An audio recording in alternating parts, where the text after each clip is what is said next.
326 ईसा पूर्व सिकंदर की सेना भारतीय उपमहाद्वीप की ओर बढ़ रही थी। सिकंदर, जिसने फारस से लेकर मिस्र तक हर जगह अपना परचम लहराया था, अब भारत पर अधिकार करना चाहता था। लेकिन उसका सम्मान पौरव साम्राज्य के राजा पोरस से हुआ, जो झेलम और चेनाब नदी के बीच के शक्तिशाली योद्धाओं में से एक थे। जब सिकंदर ने पोरस को अपने अधीन होने का संदेश भेजा तो पोरस ने बोला, एक राजा कभी झुकता नहीं, मरना पसंद करता है। पोरस ने युद्ध के लिए कमर कस ली। सिकंदर, जो किसी भी चुनौती को हल्के में नहीं लेता था, अब भारत की धरती पर अपने सबसे कठिन युद्ध के लिए तैयार हो रहा था। सिकंदर को पता था कि झेलम नदी को पार करना आसान नहीं होगा। पोरस ने अपनी सेना को नदी के किनारे इस तरह से तैनात किया था कि सिकंदर की हर चाल पहले से ही विफल लग रही थी। लेकिन सिकंदर चतुर था।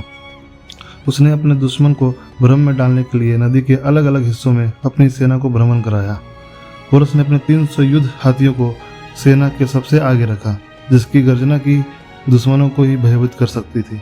उनके पीछे घुड़सवार और पैदल सैनिक इस तरह खड़े थे कि दुश्मन को कोई मौका ना मिले। सिकंदर ने हमला करने के लिए रात का समय चुना। बारिश हो रही थी, झेलम नदी का प्रवाह तेज था। इस अंधेरी और तूफानी रात में सिकंदर ने अपने सबसे कुशल सैनिकों को नदी पार करने का आदेश दिया। जब पोरस ने सैनिकों को इसका आभास हुआ तो बहुत देर हो चुकी थी। सिकंदर की सेना ने पोरस की सेना पर पीछे से हमला किया, लेकिन पोरस पहले से तैयार थे। उनके हाथियों ने यूनानी सैनिकों पर कहर बरपा दिया। हाथियों के चीख और सैनिकों की पुकार से युद्ध भूमि सिकंदर ने अपने घुड़सवार सैनिक को पोरस की सेना के किनारे पर भेजा। इसी बीच पोरस ने अपने हाथियों को आगे बढ़ने का आदेश दिया, लेकिन बारिश की कीचड़ में रथ फंस गया, जिससे पोरस की सेना को बड़ी परेशानी हुई। पोरस खुद युद्ध के मैदान में अपने विशाल हाथी पर सवार होकर सेना का नेतृत्व कर रहे थे। उन्होंने एक के बाद एक सिकंदर के सैनिकों को पराजित किया।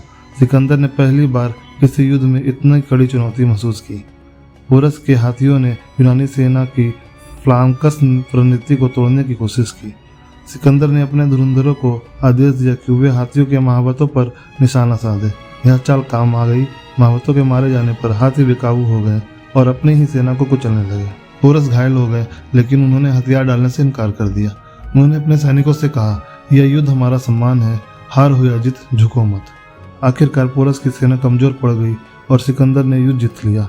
लेकिन जब पोरस को बंदी बनाकर सिकंदर के सामने लाया गया तो कुछ ऐसा हुआ जिससे सिकंदर ने पूछा, तुम्हारे साथ कैसा व्यवहार किया जाए। पोरस, जिनकी आंखों में अब भी एक राजा की चमक थी, वह बोले, जैसा एक राजा दूसरे राजा के साथ करता है। सिकंदर पोरस की बहादुरी और आत्मसम्मान से इतना प्रभावित हुआ कि उसने न केवल उन्हें रिहा किया बल्कि राज्य भी लौटा दिए। उसने पोरस को अपना मित्र बना लिया और उनके साम्राज्य की सीमाएं भी बढ़ा दी। झेलम का युद्ध केवल शक्ति की लड़ाई नहीं थी, यह वीरता, चतुराई और आत्मसम्मान की अमर गाथा थी।